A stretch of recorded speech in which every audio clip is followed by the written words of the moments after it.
menurut saya sebelum saya sharing, jadi bapak-bapak, ibu-ibu yang sudah menajamkan dulu. Jadi sebenarnya tugas saya agak lebih ringan biasanya di The Mission. Kali ini agak lebih berat nih sekarang jadinya. Oke. Saya rasa kita berdoa dulu ya. Kita sekali lagi mohon anugerah Tuhan supaya Tuhan pimpin kita semua. Tuhan, kami sungguh-sungguh sangat berharap di dalam segala situasi apapun yang terjadi, mata kami tertuju hanya kepada Engkau. Dan jangan biarkan di dalam apapun yang terjadi, kami tersesat di tengah-tengah dunia ini. Kami adalah anak-anak-Mu ya Tuhan. Karena itu biarkan di tengah-tengah apapun yang terjadi sebagai anak-anak terang kemuliaan Tuhan boleh sungguh terus terpancar melalui hidup kami. Karena itu hamba berdoa, biarlah saat ini Tuhan memberkati kami. Tuhan bukan hanya teguhkan kami dalam perjalanan ini, tetapi Tuhan pakai kami menjadi terang bagi orang-orang di sekeliling kami. Sungguh hamba juga berdoa, memohon segala internet connection pada saat ini, dimanapun setiap rekan-rekan berada, Tuhan memberkati. Dan Tuhan, hamba sungguh berdoa, Tuhan yang hadir di tengah-tengah kami. Allah kami adalah Allah yang luar biasa berkarya melalui apapun juga. Dan kami mengharapkan karya Tuhan pada saat ini. Berkati kami, pimpinlah kami ya Tuhan. Hanya dalam nama Tuhan Yesus kami berdoa. Amin.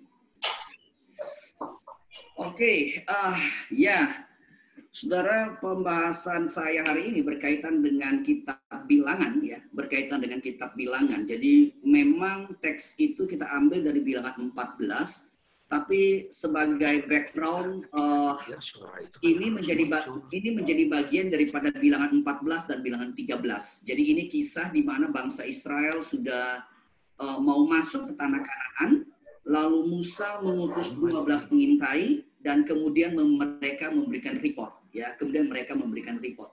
Ayat 6 sampai 9 saya ingin baca. Saya akan fokus dalam ayat ini, tetapi keseluruhan Bilangan 13, 14 saya berharap Bapak Ibu sudah sempat membaca atau at least kalau nggak membaca, saya harap ini kisah ini cukup familiar ya di bagi semua kita.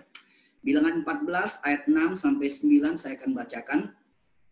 Tetapi Yosua bin Nun dan Kaleb bin Yefune yang termasuk orang-orang yang telah mengintai negeri itu, dua dari 12 itu, mengoyakkan pakaiannya dan berkata kepada segenap umat Israel, negeri yang kami lalui untuk diintai itu adalah luar biasa baiknya. Jika Tuhan berkenan kepada kita, maka Ia akan membawa kita masuk ke negeri itu dan akan memberikannya kepada kita suatu negeri yang berlimpah-limpah susu dan madunya. Hanya janganlah memberontak kepada Tuhan dan janganlah takut kepada bangsa negeri itu, sebab mereka akan kita telan habis. Yang melindungi mereka sudah meninggalkan mereka, sedang Tuhan menyertai kita. Janganlah takut kepada mereka. Topik hari ini saya ingin ajak kita coba memikirkan realitas ketakutan, ya, realitas ketakutan. Jadi pertanyaan sederhana yang saya ingin coba kita sedikit respons. Sebenarnya apakah ketakutan itu salah? Atau apakah ketakutan itu sebagai orang Kristen itu adalah dosa? Kira-kira kalau saya bertanya kepada saudara, hal yang sepintas ada dalam pikiran saudara. Ketakutan salah, ketakutan dosa, atau gimana jadinya?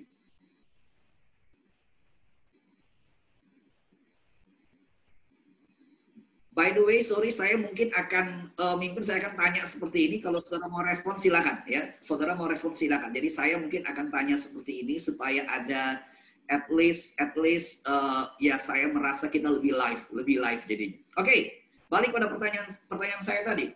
Ketakutan apakah salah? Ketakutan apakah dosa? Ada yang mau respon?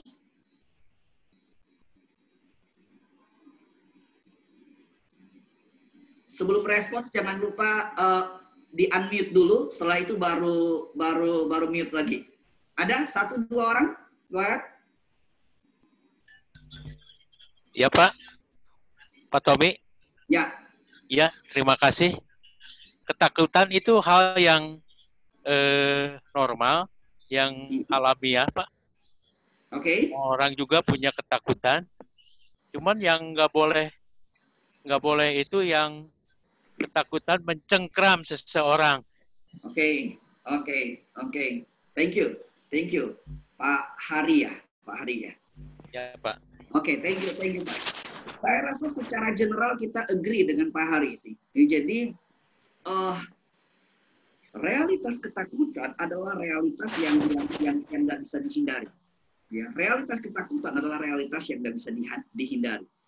Saudara, saya baru 9 hari nyampe di Jakarta, ya saudara, dan saya baru balik dari LA, dan saudara baru selesai studi di sana, dan ini kan proses kali ini masuk Jakarta ini super duper membuat kita tidur juga kagak nyenyak, perjalanan juga kagak nyenyak, begitulah jadinya, ya kan? Nah, saudara, saya kalau ditanya pada saya, Pak Tommy khawatir nggak? Pak Tommy takut juga nggak waktu balik ke Jakarta? Saya kan katakan iya, ya. Saya masih ingat ketika flight saya dari SF ke Tokyo dulu, dari Tokyo ke Jakarta. SF ke Tokyo itu cukup peaceful, ya cukup peaceful. Karena apa? Penumpangnya sangat sedikit. Ya, penumpangnya sangat sedikit. Jadi physical distancing, social distancing itu sangat oke banget, sangat oke banget. Nah, dari Tokyo ke Jakarta saya surprise, penumpangnya banyak benar. Ketika saya sampai di seat saya kaget. Sebelah kanan saya ada orang, depan saya ada orang, belakang saya ada orang, sebelah diagonal saya ada orang, semua ada orang. Saya pikir gila benar, ini orang segini banyak, ini apa yang akan terjadi dengan hidup saya? Nah, jadi ini adalah realitas yang kita nggak bisa hindari. Nah, tapi mungkin kita boleh katakan begini nih. Ketakutan itu ada tataran areal normal, ya. Ada tataran areal normal, bahkan Lukas mencatat Kristus juga ketika di Getsemani, ketakutan itu begitu menguasai diri dia, berhadapan dengan realitas maut yang harus dia hadapi ketika Allah meninggalkan dia. Ada realitas yang normal, tetapi begini, masalahnya begini. Ketakutan itu pun akan bergeser dari ketakutan yang normal, dan ini menurut saya akan menjadi sebuah kesulitan, antara ketakutan yang normal lalu realitas pertanyaan mengenai iman kita, ya, dan ada ketakutan yang akan beradu dengan realitas pemahaman iman kita, keberadaan kita akan percayakan Allah, dan di sini realitas lack of faith, kekurangan iman ini akan menjadi ujian di situ. Jadi di sini normal, di sini akan lack of faith, kekurangan iman di situ akan menjadi ketegangan di situ. Dan di sisi sini mungkin menurut saya adalah sebuah realitas unbelief, nggak percaya. Jadi nggak percaya ada Tuhan, atau teori percaya ada Tuhan, tetapi hidup itu seperti tadi Pak Hari katakan dicengkram oleh ketakutan sehingga rasanya teori Tuhan ada, tapi kuasa Tuhan kita tidak alami. Jadi di sisi sini ketakutan normal, di sisi sini menjadi realitas unbelief, dan di sisi tengah di sini menjadi realitas lack of faith, kekurangan iman. Jadi sebuah ketegangan di sini. Nah, memang permasalahannya begini. 3 gambaran ini, kalau kita buat gambaran ini rasanya simbol. Tapi antara yang normal bergeser ke lack of faith, dan lack of faith yang kadarnya semakin besar kepada realitas seperti hidup seperti unbelief, hidup seperti orang tidak percaya, itu tuh bergesernya itu begitu mudahnya sekali. Kadang-kala kita nggak sadar.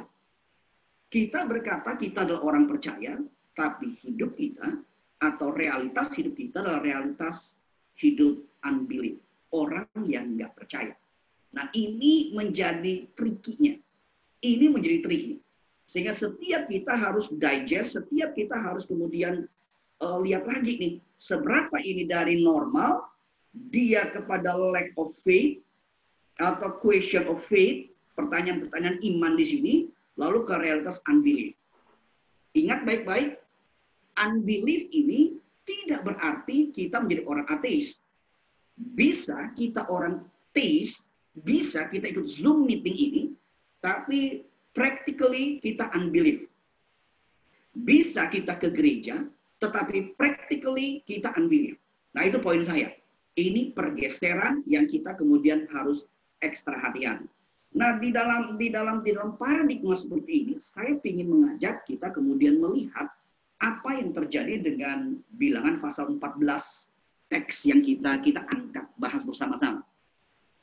Kalau di dalam bayangan saudara, di dalam tadi saya berkata dari normal, lack of faith atau question of faith di situ kepada unbelief, pertanyaan saya begini. Kalau saudara yang sudah membaca lagi Bilangan 14, ya, pertanyaan saya, Bilangan 14 ini kisah ketakutan orang Israel kita perlu taruh di dalam areal mana? Normal, lack of faith, atau unbelief?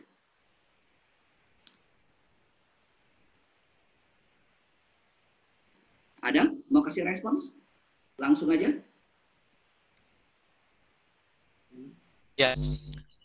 Ya, terima kasih Pak. Kalau kita lihat itu kan pengintai itu kan ada 10 pengintai dan 2 pengintai. Jadi yang 10 suku itu yang kata-katanya negatif, itu yang unbelief mungkin ya Pak ya. Oke. Sedangkan Yosua dan Kaleb itu dia lebih mengandalkan Tuhan karena walaupun raksasa, Tuhan lebih besar dari raksasa itu. Ya, terima kasih Pak. Iya. Nah, saudara, ini yang sebenarnya menjadi problem di dalam Bilangan 14 sebenarnya. Jadi Bilangan 14 menjadi problemnya di situ. Nah, kalau kita coba lihat beberapa ayat ya. Kalau saudara bisa lihat dari Alkitab saudara, dari Bilangan 14, saya baca ayat 1, ayat 2, ya, ayat 1, ayat 2 lebih dulu. Lalu, jadi Bilangan 13 ini, 12 pengintai itu udah kasih report, dan ada dua posisi, ya. 10 pengintai dan dua pengintai, yaitu Kaleb dan Yosua. Bilangan 14 ayat 1-2 dikatakan begini. Lalu segenap umat itu mengeluarkan suara nyaring dan bangsa itu menangis pada malam itu. Bersungut-sungutlah semua orang Israel kepada Musa dan Harun, dan segenap umat itu berkata kepada mereka, sekiranya kami mati di tanah Mesir, atau di padang gurun ini, mengapa Tuhan bawa kami ke negeri ini, supaya kami tewas oleh pedang dan istri serta anak-anak kami menjadi tawanan? Bukankah lebih baik kami pulang ke Mesir? Ayat 4. Dan mereka berkata kepada seorang kepada yang lain, baiklah kita mengangkat seorang pemimpin, lalu pulang ke Mesir. Jadi saudara perhatikan, respon dalam ayat 1-4 ini respon yang sangat mengagetkan. Ya. Tetapi ini menjadi respons yang perlu kita note dulu begini. Ini respons orang Israel atau respons orang percaya. Ini respons orang-orang yang sebenarnya mengalami mujizat ketika mereka keluar dari Mesir dengan perlu diingat juga begini, kisah sampai Bilangan 14 ini adalah kisah yang kurang lebih baru 1,5 tahun perjalanan mereka keluar dari Mesir. Jadi orang-orang ini 1,5 tahun baru menyaksikan film action Tuhan yang sangat luar biasa. Waktu itu belum ada Hollywood, pasti, gitu ya. Tapi itu teknologinya, itu segala virtual efeknya, segala sound efeknya, wah itu luar biasa benar. Mereka experience semua peristiwa itu. Ini baru 1,5 tahun. Bukan hanya di Mesir, perjalanan ketika menuju tanah Kanaan mereka juga alami banyak hal di situ. Tetapi orang yang sama, kalau kita baca ayat 1-4, Dikatakan mereka menangis dengan nyaring. Tengah malam sampai tengah malam dan bersungut-sungut. Kata yang dipakai bersungut-sungut. Lalu ayat 4 sampai mereka katakan, angkat pemimpin lain. Lalu pulang balik aja ke Mesir. Nggak selesai sampai di situ. Kalau saudara lihat dalam ayat 10 dikatakan begini. Lalu segenap umat itu mengancam hendak melontari kedua orang itu dengan batu. Kaleb dan Yosua. Tetapi tampaklah kemuliaan Tuhan di kemah pertemuan kepada semua orang Israel. Jadi, saudara perhatikan apa yang terjadi di sini. Sehingga di sini boleh saya katakan antara area lack of faith ke unbelief ini menjadi area yang cenderung menuju ke situ. Meskipun mungkin kita harus berhati-hati, tidak langsung menjudge 100% ini unbelief, ya. Tetapi ini area menuju kepada unbelief itu menjadi sebuah realitas yang sangat close, yang sangat dekat sekali. Ini pemberontakan kepada Allah itu sudah terjadi. Itulah sebabnya kalau saudara lihat bilangan 14, LAI itu memberikan tema pemberontakan umat Tuhan. Jadi ini bukan sekedar lack of faith, tapi ada kata pemberontakan di situ. Ada kata pemberontakan di situ. Dan kalau kita melihat, ya kalau kita lihat yang menarik sebenarnya begini. Karena isu ini, lihat coba kita lihat ayat 33. Ayat 33. Karena isu ini dikatakan gini, ayat saya baca ayat 32.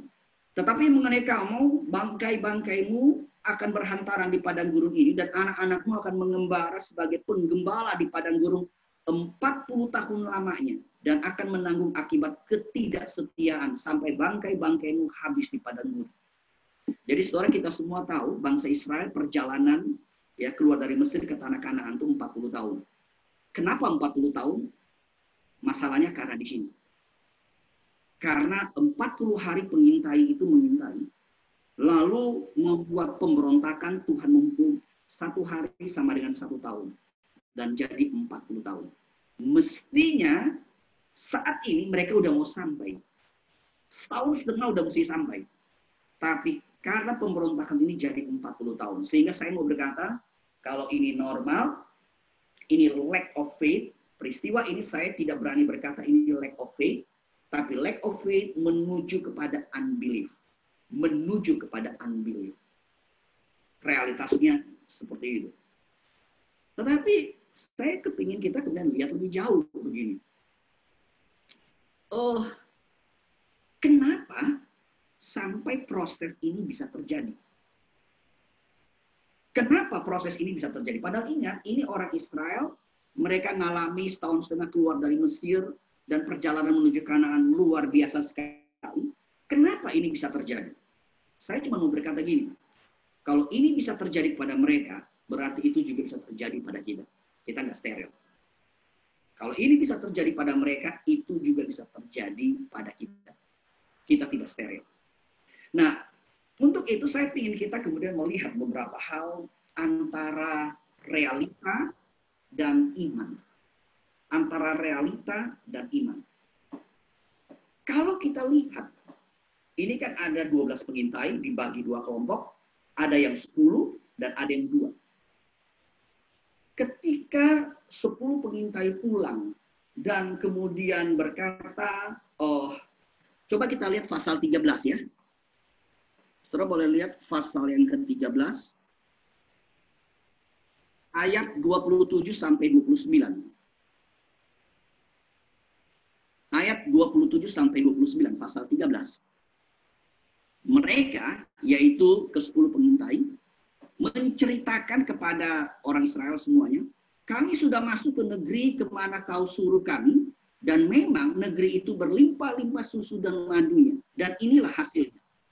Hanya bangsa-bangsa yang diam di negeri itu kuat-kuat, dan kota-kotanya berkubu, dan sangat besar, juga keturunan Enak telah kami lihat di sana. Orang Amalek diam di tanah Negeb, orang Het, orang Yebus, dan orang Amori diam di pegunungan, orang Kanaan diam di sepanjang laut dan sepanjang tepi sungai Yordan. Pertanyaan saya, ini informasi daripada 10 pengintai. ini informasinya salah atau enggak? Ini realita yang real atau enggak?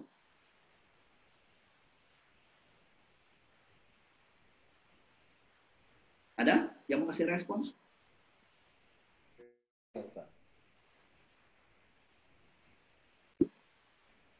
Ayo, ini biasa sama The Mission seru nih. Makanya saya kalau cuma ngomong doang, saya kagak mau nih. Pak. Ya, Saya rasa real, Pak. good point. Good Saya point. rasa real. Sangat real. Iya. Mereka tidak overemphasize. No. Mereka tidak melebih-lebihkan. Karena kalau kita kemudian melihat, Kaleb Yosua itu tidak menyanggah poin mereka. Tidak menyanggah poin mereka. Kalau kita lihat kemudian ayat yang ke-30. Tadi 27 sampai 29 ayat 30. Kemudian Kaleb mencoba menenteramkan hati bangsa itu di hadapan Musa, katanya, tidak, kita akan maju dan menduduki negeri itu sebab kita pasti akan mengalahkannya. Jadi Kaleb dan Yosua berbeda itu bukan di dalam. Jadi gini, 10 pengintai tidak melihat atau tidak menyampaikan sesuatu yang overemphasize. Enggak. Ini real. Sesuatu yang apa adanya. Sesuatu yang apa adanya, begitu loh. Tetapi Kaleb dan Yosua itu melihat lebih dari sesuatu apa adanya. Nah, sehingga saya kepingin kemudian kita melihat seperti begini. Proses realitas itu kepada iman, ya, itu mungkin saya katakan boleh ada beberapa tahapan. At least yang saya pikirkan adalah, yang saya renungkan adalah at least ada 3 tahapan. Jadi tahapan pertama adalah lihat realita apa adanya. Lihat realita secara objektif. Ada positive side, ada negative side. 10 pengintai, mereka datang dan melihat realita apa adanya. Dia juga berkata sih, di dalam ayatnya yang ke-27, memang negeri itu berlimpah susu dan madunya. Ini benar, ini positive point, ini realita yang positif. Tapi dia kemudian melanjutkan, tapi bangsa-bangsa itu udah bangsa yang kuat-kuat, bangsa yang besar, sehingga kan kita mesti perang lawan mereka nih. Nah, jujur secara fisikal, secara hitung-hitung armada perang, ya kita kagak bisa melawan. Nah, jadi ini adalah lihat realita apa adanya. Tetapi ini tahapan pertama, lihat realita apa adanya. Nah, tahapan bergeser yang kedua menurut saya adalah kita bukan hanya lihat realita apa adanya, tetapi ada orang-orang tertentu ketika melihat realita adanya, mereka melihat realita dengan apa yang saya sebut dengan istilah sebuah optimisme yang rasional. Bukan nekat ya, bukan nekat. Sebuah optimisme yang rasional. Terus terang saya itu paling senang ketemu kelompok bapak-bapak seperti ini dan kelompok mereka yang profesional, ya. Ini ada Pak Joni Pesik di sini, ya. Pak Joni Pesik dulu ketika saya di Greenville, beliau majelis di situ, saya salah satu senang bareng dia juga begitu, ya. Dengan beberapa majelis yang lain adalah pengusaha. Yang saya senang ngobrol sama mereka adalah begini. Orang-orang seperti mereka dan banyak di antara saudara yang pengusaha, business owner begitu, saya tuh sangat senang karena gini nih, saudara itu bisa melihat suatu realitas, tetapi saudara bisa lihat dalam realitas itu bagaimana saya kemudian mengambil sebuah opportunity di dalam satu realitas yang begitu chaos. dengan kondisi coronavirus ini, saya rasa cukup banyak, dan ini ujian pengusaha sukses atau enggak. Pengusaha sukses adalah pengusaha yang akan diuji pada masa-masa ini. Bisa nggak lihat opportunity yang ada? Bisa nggak lihat celah yang ada? Bisa nggak meresponi satu kondisi yang real negatif dengan sebuah respons yang positif? Saya masih ingat ada dua majelis saya di Granville dulu itu, mereka masih ada hubungan keluarga sebegitu. Satu ketika salah seorang majelis sempat cerita ke saya, Pak Tommy, lu tahu nggak? Sebenarnya tahun 98 lalu ketika kerusuhan, waktu itu saya dari Medan udah pindah ke Jakarta. Saya itu udah, ketika kerusuhan terjadi, saya udah pikir udah sama istrinya kita pulang Medan lah, sudahlah. Saya nggak tahu dulu mereka ada toko atau gimana begitu. Udahlah, pulang Medan baliklah, sudahlah, nggak usah pusing lagi, sudah. Dan dia tuh udah rasanya udah selesai. Tapi ada satu keluarganya, ya, yang panggil dia untuk ke Jakarta untuk bisnis mereka begitu. Kemudian berkata kepada dia, justru lu salah. Krisis itu adalah sebuah kesempatan. Saya rasa bahasa Chinese ada begitu kan ya? Sorry, yang ngerti bahasa Chinese bisa kasih input nggak? Bahasa apa tuh? Pak Joni ini barangkali. Atau ada siapa di sini yang ngerti bahasa Chinese? Ada? Pak Erin. Oh, Pak Erin ada di sini. Saya nggak ngeliat dia tuh. Ada. Oh, nah itu orang yang saya maksudkan tadi. Itu Wei Ji ya. Ya. Wei Ji.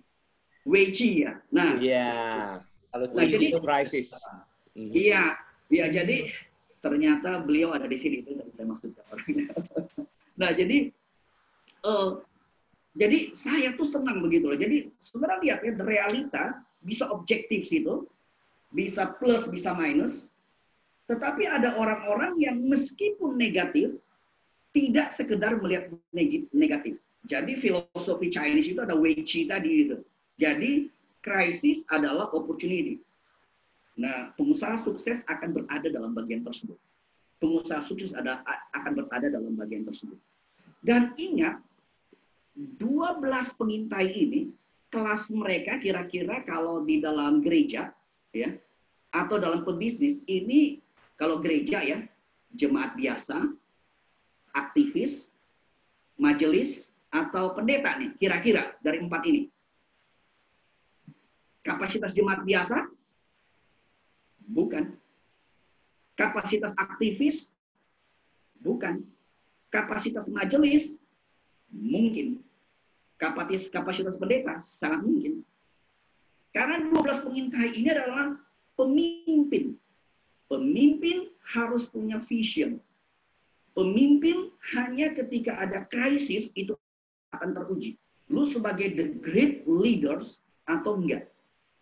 Pemimpin akan teruji di situ. Nah, jadi lihat nih, tataran realitas menuju pada iman ya. Pertama saya lihat ini realitas yang objektif. Lalu kedua ada realitas yang objektif tetapi dengan optimisme yang rasional. Dan sampai di level sini aja, saudara, hidup itu bisa powerful. Level di sini kita belum bicara Tuhan loh. Level kedua ini kita belum bicara iman. Enggak. Orang duniawi bisa optimis, bisa sukses. Dalam kondisi apapun dia bisa lihat celah yang dia bisa menjadi sebuah opportunity di situ. Nah, level kedua ini nggak ada hubungan dengan iman sebenarnya.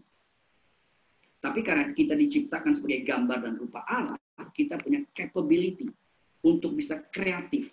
Seperti Allah yang creation, dia mencipta dengan kreatif, kita juga bisa kreatif untuk berhadapan dengan yang namanya kesulitan. Kalau saya ini barusan pakai istilah dalam Kejadian pasal 1. Kalau saudara ingat dalam Kejadian pasal 1 dikatakan pada mulanya itu bumi itu masih belum berbentuk dan kosong, ya. Jadi unformed, jadi tidak terbentuk, jadi selalu dikaitkan dengan chaos lah begitu. Tapi dalam ketidak berbentuk itu Allah dengan kreatif menciptakan. Creation, proses penciptaan adalah kreatif. Nah, kita juga begitu. Ini challenging bagi kita manusia. Dan ada manusia karena diciptakan menurut gambar dan rupa Allah, dia bisa kreatif. Ini tidak ada hubungan dengan iman. Tapi ini hubungan dengan capability manusia. Ini hubungan dengan capability manusia. Tapi bagi saya ini baru level kedua. Ini baru level kedua. Ini level yang sebenarnya kalau kemudian kita lihat kisah ini, ketika Yosua dan Kaleb kemudian memberikan respons, ini bukan saja melihat realita dengan optimisme yang rasional. Tetapi saya boleh katakan, ya, ini melihat realita bersama dengan Tuhan. Jadi, ini bukan saja kita optimis, tapi kita tahu Tuhan itu real hidup. Kita tahu Tuhan itu bekerja dalam segala sesuatu. Roma 8 ayat 28. Kita tahu Tuhan itu sedang membentuk kita. Kita tahu Tuhan itu sedang memproses kita. Jadi kita tidak hanya melihat problem, kita tidak hanya melihat coronavirus, kita tidak hanya melihat isu yang begitu banyak, tapi kita juga bisa melihat, oke, Tuhan, ada apa sih? Tuhan ada di situ. Tuhan mau apa sih? Tuhan mau apa sih?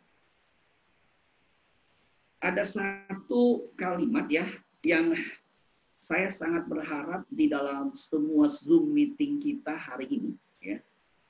Oh, kalau saudara, yang saya harapkan dalam semua yang saya sampaikan ini, yang saudara harus ingat, yang saudara harus tetap keep, ya. Kalau saudara bertanya kepada saya, maka saya pingin itu adalah dari Bilangan 14 ayat yang ke-24. Jadi yang lain-lain saudara boleh lupa, yang ya jangan lupa juga lah begitu, ya. Tapi kalau saudara misalnya lupa 14:24 ini, saya harap saudara jangan sampai lupa. Karena ini realitas yang tadi saya katakan berjalan bersama dengan Tuhan. Realitas ada hal negatif, tapi ada iman di situ. Ayat 24. Saya baca, Tuhan ngomong begini. Tetapi hambaku Kaleb, karena lain jiwa yang ada padanya, dan ia mengikut aku dengan sepenuhnya, akan kubawa masuk ke negeri yang telah dimasukinya itu, dan keturunannya akan memilikinya. Saya ingin saudara garis bawahi di dalam kata lain jiwa yang ada padanya. Ya, lain jiwa yang ada padanya. Saudara, sebenarnya iman itu apa? Iman bukan sekedar, ini penting, tapi bukan sekedar itu. Iman itu bukan sekedar sebuah set of belief. Ya, kalau kita di gereja, kita ada pengakuan iman rasuli. Aku percaya pada Allah Bapa yang Maha Kuasa, Pencipta, Khalik langit bumi dan seterusnya. Ini adalah set of belief. Atau saudara mungkin belajar doktrin reform barangkali begitu, ya. Ada set of belief yang begitu banyak, ya. Ada set of belief yang begitu banyak. Atau saudara belajar doktrin Allah, doktrin apapun juga, saudara punya set of belief. Iman itu bukan sekedar set of belief. Tetapi iman adalah sebuah set of belief yang akan membuat jiwa kita itu menjadi lain. Kalau jiwa kita nggak menjadi lain, saya pakai istilah Bilangan 14 ayat 24, maka iman itu tidak ada gunanya. Saudara percaya Allah, setan percaya Allah nggak? Percaya. Itulah sebabnya Yakobus berkata, kamu percaya Allah yang esa, setan juga percaya, bahkan setan juga gemetar. Istilah dipakai begitu. Tetapi membedakan setan percaya dan kita percaya adalah itu bukan hanya sekedar set of belief. Tapi set of belief itu akan membuat jiwa kita lain. Nah, harus diingat. Ketika Alkitab bicara mengenai jiwa, Alkitab itu bicara mengenai kata jiwa itu adalah kata yang juga kadang-kala dipakai untuk kata hati, ya. Kadang-kala kata itu juga dipakai akal budi, ya, karena memang Alkitab menggunakan beberapa istilah yang kadang-kala overlap satu sama lain. Dan intinya adalah kata jiwa ini bicara mengenai hal yang paling sentral di dalam diri kita.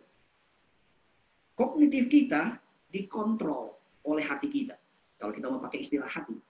Tutur kata kita dikontrol oleh hati kita. Perasaan emosi kita dikontrol oleh hati kita. Will kita dikontrol oleh hati kita. Makanya Dallas Willard ya menulis satu buku, judulnya tuh saya senang, ya, judulnya itu bagus, dia katakan Renovation of the Heart. Jadi orang Kristen itu harus ada dalam sebuah proses renovation of the heart. Kalau enggak, kita akan problem. Kalau cuma renovation of the head, hanya otaknya penuh dengan doktrin. Oh itu penting, bukannya nggak penting. Tapi nggak cukup. Nggak cukup. Setelah 14 ayat 24, bilangan 14 ini ketika saya baca, saya pikir, aduh Tuhan, seneng banget tuh. Kalau saya jadi seperti Kaleb ya, Tuhan tuh berkata, Tommy, di antara hamba Tuhan tuh lu, jiwanya tuh lu lain. Terus bayangin Tuhan ngomong pada setiap kita, di antara grup The Mission ini ya, Ibu Liana kamu jiwanya tuh lain, begitu loh. Pak Christian jiwa lu tuh lain, ya. Ya, Ibu Miriam jiwamu tuh lain, begitu loh. Pak Kurniawan lu tuh lain, begitu. Saya tuh ngerasa, aduh Tuhan, kalau Tuhan sampai dapati jiwa saya lain, ya, Tuhan sampai dapatin kecenderungan jiwa saya, hati saya hanya terpaut kepada Tuhan. Sungguh cinta Tuhan, sungguh hanya mau menyenangkan hati Tuhan, sungguh hanya mau ikut Tuhan begitu. Nah, kalau saudara perhatikan 14:24, setelah dikatakan jiwanya Kaleb itu lain, tuh saudara harus diingat ini bukan hanya Kaleb ya. Jadi saudara jangan tanya, ini kok Yosua kenapa enggak begitu? Ini include di dalamnya. Ini include di dalamnya. Tetapi memang kenapa Kaleb itu disebut, ada yang penafsir yang menafsirkan karena gini nih. Sebenarnya Yosua itu sudah boleh dikatakan masuk circle-nya si Musa dan Harun. Jadi next leader-nya begitu. Jadi secara ranking leadership-nya Joshua lebih tinggi. Itulah sebabnya setelah Musa, Joshua, lalu Kaleb itu sebenarnya boleh dikatakan bukan ring satunya Musa. Sehingga ketika kredit ini diberikan kepada Kaleb, ini adalah sebuah kredit untuk mensupport Kaleb untuk lebih melihat keagungan hidup dia, meskipun dia bukan ada di ring satunya Musa. Ya, jadi tetapi Joshua include, ya. Nah, kalau saudara perhatikan di situ dikatakan 14:24, ini jiwanya lain, ya, karena lain jiwa yang ada padanya, lalu diikuti dengan kalimat selanjutnya. Dan ia mengikuti aku dengan sepenuhnya. Ia mengikuti aku dengan sepenuhnya. Kalau saudara bisa melihat dalam Yosua 14, ya, Yosua 14, jadi ini ceritanya sudah 43,5 tahun, ya, sudah 43,5 tahun setelah peristiwa bilangan 14 ini, ya. Jadi Kaleb ketemu dengan Yosua, dia katakan sudah 85 tahun dia, ya, sudah 85 tahun usia dia waktu itu dia ketemu Yosua, dan dia meminta berkaitan dengan janji Tuhan yang diberikan lewat Musa, tanah yang akan dia dapat. Nah, kalau saudara perhatikan Yosua 14, ayat 8, ayat 9, ayat 14, saya ulangi lagi, Yosua 14, ayat 8, ayat 9, ayat 14, Kalau saudara perhatikan tiga ayat ini menegaskan bahwa Kaleb itu mengikuti Tuhan Allah Israel dengan sepenuh hati. Kaleb itu mengikuti Allah Israel dengan sepenuh hati. Kalau kita balik ke Bilangan 14:24, ini sama. Dia mengikuti Tuhan dengan sepenuhnya. Apa artinya sepenuhnya sebenarnya? Apakah mungkin kita bisa sepenuhnya total seperti ini? Saudara, memang perjalanan iman, menurut saya, apalagi di tengah-tengah COVID-19 ini, saya rasa kita itu dunia termasuk orang Kristen diporak-porandakan luar biasa. Tapi kisah Kaleb dan Yosua adalah kisah yang sebenarnya membuat kita untuk pandangan itu diarahkan lagi kepada Kristus, kepada Allah, untuk kemudian balik lagi, melangkah lagi. Saudara, kalau saudara cuma hanya melihat realita dunia, tanpa melihat realita kepada Allah, dan terus kemudian kembali kepada Dia, kita nggak punya kekuatan dan pertolongan. Mungkin saya ingin ibaratkan kayak begini. Saudara kayak misalnya mau ke satu tempat, saudara pas lagi jalan-jalan, katakan begitu, ke satu daerah, saudara nggak familiar, saudara nggak tahu sama sekali, saudara setelah sewa mobil dari airport, maka salah satu yang penting saudara miliki saat ini adalah GPS. GPS akan membantu ketika saudara misdirection, dia akan balik lagi, membuat saudara directionnya balik lagi kepada tujuan yang utama saudara. Iman adalah sesuatu yang membawa kita seperti GPS. Membawa kita kembali lagi supaya jangan sampai tersesat. Nah, ketika kita seperti GPS dibawa balik kembali, kadang-kala gini nih, kita itu memang akhirnya seperti saya jadi keingat ketika saya di Sydney, ya. Terus ketika drive di Sydney, ketika dulu itu kalau di GPS di downtown-nya, saya tuh paling kesel. Karena kan saya drive kan mesti udah belok kiri atau kanan.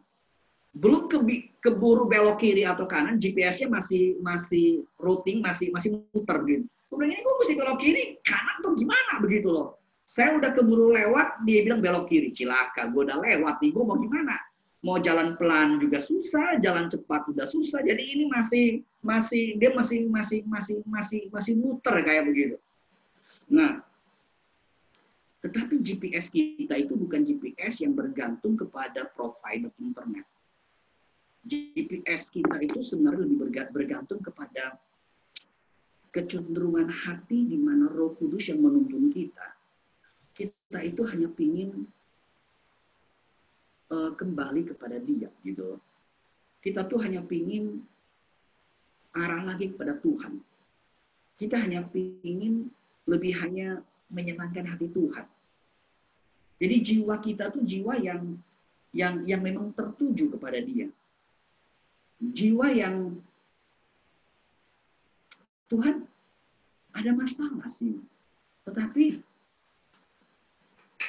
kita kembali lagi kepada Dia. Mungkin contoh konkretnya begini. Beberapa tahun lalu tuh jujur saya agak khawatir naik pesawat, ya. Karena apa? Ya saya kan mesti traveling. Nah, naik pesawat tuh beberapa kali tuh terjadi turbulence. Ya, jadi waduh, ini gimana nih kalau tiba-tiba kenapa begitu. Dan saudara, kemudian saya ngecek, saya itu khawatirnya karena saya juga khawatir sebenarnya bukan hanya diri saya, tapi saya juga khawatir keluarga, istri anak saya. Waktu itu anak saya masih lebih kecil dari sekarang, ya sekarang teenager, masih lebih kecil sekarang, dan istri saya itu kan artinya 100% housewife. Dia bukan seorang hamba Tuhan. Saya cuma pikir, Tuhan kalau saya kenapa-kenapa, gimana masa depan keluarga saya? Saya ini masih perlu hidup nih Tuhan. istilahnya begitu, supaya menjadi topang keluarga. Ya, kalau orang lebih kreatif akan suggest ke saya, Pak Tom, makanya lu ngambil asuransi yang banyakan, lebih safe. Ya, kalau orang lebih kreatif dengan kinerja bisnisnya. Tetapi, jadi gini, saya ada khawatir di situ, saya ada ketakutan di situ. Tetapi di tengah ketakutan, kekhawatiran itu, Tuhan kemudian mengingatkan saya, Tommy, lu pikir hidup istri anak lu tuh ada di tangan lu. Lu pikir karena lu hidup, maka lu tuh menjadi topang keluarga. Oh, bukan lu. Topang keluarga itu adalah siapa? Allah sendiri. Tuhan yang akan pimpin istri dan anak lu. Lu jangan berpikir, oh enggak. Saudara, saya cuma berkata begini, saya meskipun pendeta, ada kekhawatiran seperti itu. Dan ini real. Untuk kalau optimisnya, saya lakukan strateginya. Seperti tadi. Mungkin, asuransi yang banyak lah. Buat apalah, begitu. Ya, tetapi, saya bukan berkata asuransi salah. Tidak. Tapi saya mau berkata perjalanan iman adalah hati yang lebih terarah kepada Kristus. Atau misalnya, ketika kami waktu itu tes PCR, karena waktu itu kan balik ke Indonesia itu mesti maksimal 7 hari. Jadi kami akan berangkat hari Senin, dan sampai Jakarta itu Selasa tengah malam menjelang Rabu, sehingga saya pikir kita ambil tes PCR-nya adalah hari Rabu. Tetapi setelah hari Rabu tes, cilakanya memang bukan cilaka sih, ya. Kita mendapatkan kasih Tuhan orang-orang yang mengasihi kami ya di sana, ya. Jadi selama beberapa hari sebelumnya itu kita juga ada ketemu orang dan kadang-kadang kita juga susah sih begitu. Ya kan, ketemu orang, mereka mengasihi kita, ya sudahlah, oke, kita ketemu dengan tetap physical distancing dan sebagainya. Nah, setelah Rabu tes itu, kita bertiga itu hidup itu agak tersendat-sendat lah begitu. Ya. Jadi saya lagi pikir, wah ini cilaka, ini kaget tiba-tiba hasil tesnya adalah positif. Nah, gimana nih? Kita harus berantakan semua nih. Kita apartemennya udah di close, kita tiketnya sudah issued semua, dan kita sudah pokoknya udah pakai barang semua. Ini chaotic benar. Sampai 3 hari sebelum hasil tes keluar, ya, hari pertama itu saya masih ingat sekali, saya nggak ngomong ke istri anak sih, karena saya tidak mau mereka juga khawatir, ya. Tapi meskipun sebagai pendeta, saya tuh juga khawatir, Tuhan ini gimana nih? Lalu ini hidung saya ini agak kayak mampet begitulah jadi, ya. Itu hari-hari itu kami agak mampet begitu. Saya pikir ini gimana gitu. Tetapi di tengah-tengah kekhawatiran, ketakutan yang normal, Tuhan cuma ingatin saya gitu loh. Tommy, lu tahu nggak? Saya yang pimpin kamu studi ke Amerika. Saya yang memampukan kamu bisa sekolah, bisa selesai. Dan gue juga yang akan pimpin lu pulang. Lu jangan khawatir. Belum lagi kekhawatiran nanti sampai di Bandara Soekarno-Hatta kayak gimana begitu loh. Kan udah lihat dibawa ke Wisma Haji lah dan sebagainya. Waduh, udah kepala pusing luar biasa begitu. Tetapi di tengah-tengah itu seperti Tuhan, jiwa itu terus tertuju lagi kepada Tuhan. Bahkan saat itu saya cuma berpikir begini, Tuhan, kalaupun ada kenapa-kenapa, saya tuh cuma mau belajar melihat di tengah kenapa-kenapa Tuhan mau apa. Jadi bukan berarti segala sesuatu harus jalan mulus, bukan berarti segala sesuatu harus lancar. Saya cuma bertanya, Tuhan, kalau ada kenapa-kenapa, Tuhan mau apa sih? Saya mau belajar untuk berjalan dalam kepekaan. Tuhan mau apa? Dan saya ingin accomplish gitu. Nah, ini adalah hal yang kita mesti latih dengan jiwa kita, hati kita. Jadi ini bukan berarti maksud saya adalah akan lancar, belum tentu. Tetapi hati kita terus dibawa pada Tuhan. Hati kita terus terarah kepada Tuhan begitu. Itu tuh perlu. Karena kalau enggak, hidup kita hanya akan penuh dengan ketakutan dan tidak ada tempat di mana kita bisa hidup damai sejahtera saat ini? Enggak ada. Enggak ada. Saudara, sebenarnya judul Have No Fear, ya, kalau saudara searching di Google, ya, ternyata Have No Fear ini adalah seperti satu slogan sebuah film atau sebuah tokoh, ya. Ya, kalau saudara searching di Google, ya, maka Have No Fear itu dilanjutkan dengan satu kata, dengan satu kalimat.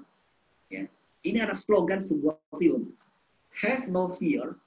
Muncul kalimat selanjutnya adalah Superman is here. Jadi kalimat komplitnya mestinya adalah originalnya ini slogan dari Superman. Jadi ketika Superman datang, have no fear. Superman is here. Jadi ketika lo punya masalah, Superman terbang datang, have no fear. Superman is here. Saudara, kita tuh bukan Superman is here. God is with us. Tuhan tuh di sini. Nah, disinilah kita harus tuntun. Kalau saudara ingat di awal saya berkata, ketakutan normal, ya, lalu kepada ketakutan lack of faith, lalu ketakutan kemudian yang ketiga di sini jadi normal, lack of faith, lalu kemudian di sini adalah unbelief. Maka dalam tiga ini, ya, satu ketakutan normal, lack of faith, unbelief. Maka saya ingin tambah di atas normal kita di sini, yaitu adalah kita punya jiwa yang lain, jiwa yang terus terarah pada Tuhan, GPS yang lain, terus terarah kepada Tuhan. Nah, ini mesti kita pupuk. Nah, saudara, memang harus kita akui, harus saya akui, hidup tidak sesederhana seperti saya katakan. Ya, saudara punya problem yang macam-macam, dan saudara juga mungkin ada tipe orang yang lebih gampang panic attack daripada orang yang tipe lebih optimisme. Tadi saya sempat bicara ada pebisnis yang sangat optimis, begitu. Itu anugerah kalau saudara menjadi orang yang tipe orang yang sangat optimis. Tapi ada orang yang growing itu sejak kecil itu tipenya lebih khawatir terus. Nggak ada masalah aja udah khawatir. Apalagi ini ada COVID-19. Wah, lebih panik attack lagi, lebih luar biasa begitu. Tetapi di saat inilah sebenarnya ini bukan masalah tipe pribadi saudara. Tapi ini masalah saudara datang lagi kepada Tuhan. Cara paling sederhana saudara boleh catat ya. Ingat ya, kebaikan Tuhan itu seperti apa aja sih dalam hidup pribadi saudara yang real. Coba dicatat di situ, dicatat di sini, dicatat di situ. Saudara setiap hari coba ngelihat. Tuhan udah begini loh. Kalau saya ini hampir close to 50, ya, belum 50, ya baru mau 49 gitu. Tuh pikir-pikir udah 48 tahun lebih Tuhan sudah pimpin luar biasa. Kenapa ini gara-gara COVID-19 Desember sampai sekarang, ini baru berapa bulan? 5 bulan, 6 bulan. Kenapa dunia saya harus chaos? Goblok benar. Udah 48 tahun lebih Tuhan pimpin luar biasa. Masakan lu melupakan semuanya ini? Itu yang terjadi dengan bangsa Israel. Setahun setengah Tuhan sudah berkarya luar biasa. Masa gara-gara saat ini dia lihat ada orang raksasa. Orang raksasa ini bukan berarti kayak orang raksasa kayak di kalau film-film zaman dulu itu kan kalau manusia begini, orang raksasa tuh kayak begini banget. Enggak, bukan begitu. Jadi orang raksasa di sini maksudnya adalah ibarat seperti siapa ya, orang misalnya badan paling gede. Kayak saya kan orangnya kecil nih, ya kan? Saya nggak tahu di antara saudara di sini siapa yang paling gede begitu, ya. Jadi kayak Daud and Goliath lah begitu. Ya, tapi masih reachable. Jadi Daud tuh masih bisa dengan aling-alingnya dia sikat Goliath dan kena begitu. Masih reachable, masih terjangkau, masih bisa dilawan. Tapi memang matematisnya nggak mungkin. Jadi raksasa itu bukan manusia kayak begini, raksasa kayak begini banget. Lu lempar juga nggak bisa, lu kalahkan pasti nggak bisa. Bukan begitu, ya, bukan begitu. Jadi raksasa itu seperti orang yang kecil dibanding orang yang gede benar. Kayak saya misalnya disuruh bertinju melawan Mike Tyson. Misalnya kayak begitu. Kita semua tahu Mike Tyson kan. Nah itu namanya cari gara-gara. Ya, tapi Mike Tyson juga manusia. Toh bisa KO juga, bisa kalah juga dia. Bukan berarti dia itu tidak terkalahkan. Nah, jadi Israel itu tuh udah lewatin mujizat yang luar biasa. Dan ini baru setahun setengah. Mujizat yang paling banyak, yang paling spektakuler adalah ketika Israel keluar dari Mesir. Tapi menarik, mujizat yang spektakuler baru setahun setengah doang. Hanya satu waktu selesai. Dan ini cuma lawan bukan orang raksasa beneran, orang lebih gede doang. Terus saya tahu kita hidup di dalam beberapa bulan terakhir, COVID-19 itu sangat membuat kita itu ini seperti kayak raksasa, kayak seperti orang enak, ya. Tapi apakah kita akan berontak atau kita punya hati atau jiwa yang lain? Nah, ini yang saya ingin sampaikan kepada saudara ya. Kita itu harus hati terus tertuju pada dia. Oke, saya selesai di sini. Next-nya ini bagaimana nih? Jadi kalau ada yang bertanya dan sebagainya, ini saya ada lihat di Zoom group chat juga. Kalau ada saudara